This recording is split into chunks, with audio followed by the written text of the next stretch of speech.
This video is brought to you by Brilliant. On Tuesday, the Speaker of the United States House of Representatives, Nancy Pelosi, flew from Malaysia to Taiwan as part of her tour across East Asia. In the build-up to Pelosi's visit, various Chinese officials made it clear that the CCP would consider her visit diplomatically offensive and possibly even a violation of the three joint communiques that have guided Sino-US relations since relations were normalized in the 80s. So, in this video, we're going to explain why Pelosi's trip caused such a commotion, what this means for Sino-US relations going forward, and whether this has increased the chances of a Chinese invasion of Taiwan.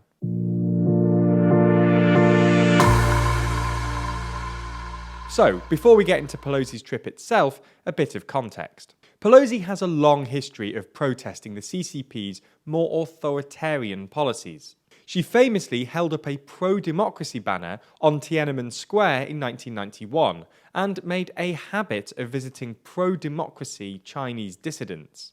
As you'd therefore expect, Pelosi has also been a conspicuously vocal supporter of Taiwan. She was one of the first Congress leaders to offer congratulations when Chen Shui-bian was elected president back in 2000, the first non-KMT politician to hold the post. And earlier this year, she held a video call with Taiwan's president Lai Ching-te while he was visiting the US. In April, there were well-sourced media reports suggesting that she was planning to make a visit to Taipei, which would make her the highest-ranking American official to visit the island since Newt Gingrich did the same thing in 1997. As you'd expect, this didn't go down too well with the CCP.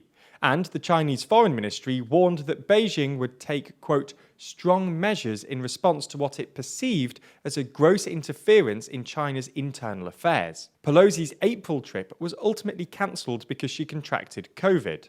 But on July the 19th, the Financial Times reported that she had rearranged her trip and was planning to stop over in Taipei sometime in early August as part of her wider tour of Asia, which would include visits to Singapore, Malaysia, South Korea, and Japan. Pelosi apparently hadn't informed either Biden or the Pentagon of her visit beforehand, and when Biden was questioned about the reports, he said that the US military didn't think that Pelosi's trip was, quote, a good idea right now.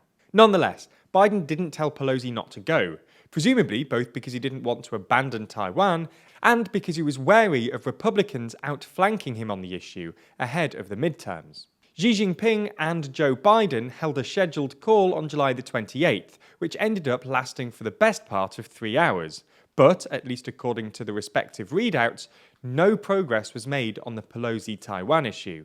Now, obviously, you wouldn't expect the CCP to be too happy with Pelosi visiting Taiwan. But it's fair to say that most analysts didn't expect them to get as het up as they did. After all, congressional delegations to Taipei aren't uncommon, and Pelosi isn't the first speaker to visit the island. Nonetheless, the Chinese Foreign Ministry warned that the CCP would take strong countermeasures if Pelosi visited the island, but added that the CCP would consider Pelosi's visit a violation of both the One China principle and the three joint communiques that have guided Sino-US relations since the 80s. More worryingly, China announced unscheduled military exercises in the South China Sea on July the 30th, and a Chinese foreign minister warned that China's Eastern Theater Command would be ready to, quote, bury any invading enemies. The PLA then made 3 incursions into Taiwanese airspace on July the 29th and a further 4 on August the 1st.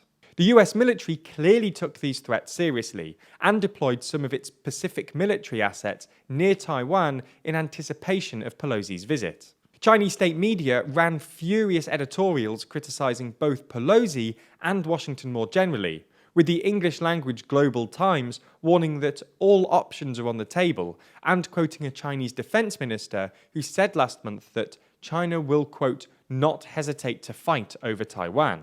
So why did the Chinese react so furiously? Well, it's probably partly down to domestic political pressure in China.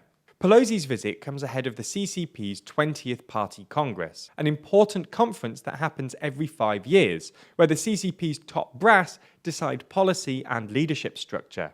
Xi will want to use the event to consolidate his power, which means he'll need to show strength on the Taiwan issue before Congress kicks off, especially given he's currently struggling with an economic slowdown and the continued effects of COVID.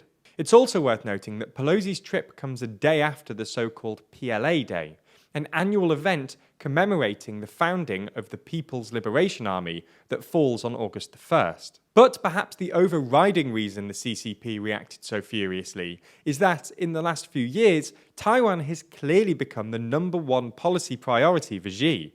The continuing success of Taiwan's Democratic Progressive Party, who are more pro-independence than opposition KMT, and the CCP's attitude to Hong Kong have made peaceful reunification very unlikely.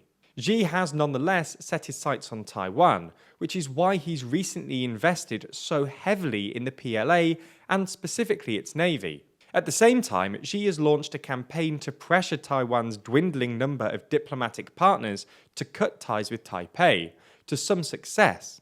Since 2016, when Xi cut all formal communication after the DPP's refusal to accept the standard One China formulation, 7 countries severed diplomatic ties with Taipei, leaving it with just 14 diplomatic allies. Xi has been further irritated by Biden's recent comments on Taiwan, where he has apparently accidentally implied that the US will intervene militarily to support Taiwan. So, what actually happened on Tuesday? Well, despite the CCP's threats, Pelosi landed safely in Taipei, where she was greeted by impressive crowds. In a Twitter thread posted almost immediately after she landed, Pelosi insisted that while the US maintained a, quote, unwavering commitment to supporting Taiwan's vibrant democracy, her visit was entirely consistent with long-standing US policy on the issue. The CCP apparently weren't convinced, with Chinese Foreign Minister Wang Yi describing Pelosi's visit as a violation of the One China principle.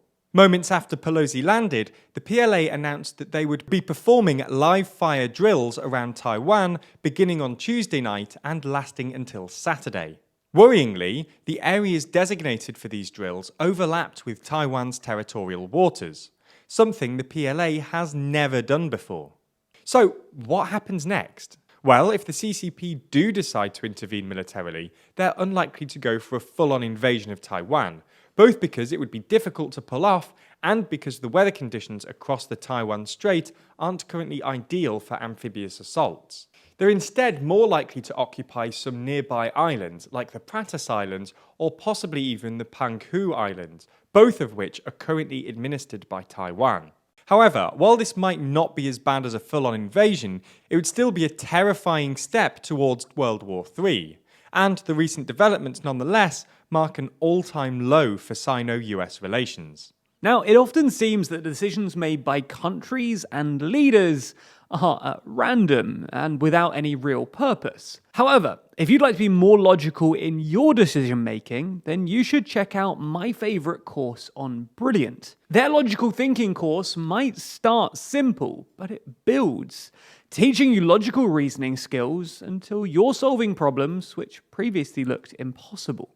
And you'll get used to that empowering feeling of learning, because Brilliant's not just about memorization and lectures.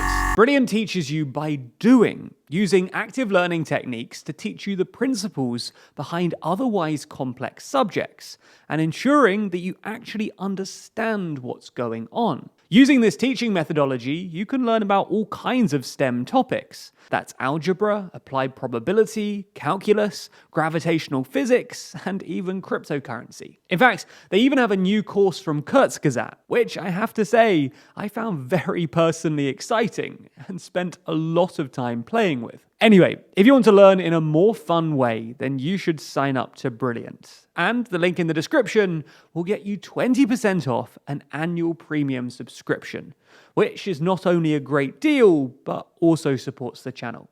So, thank you.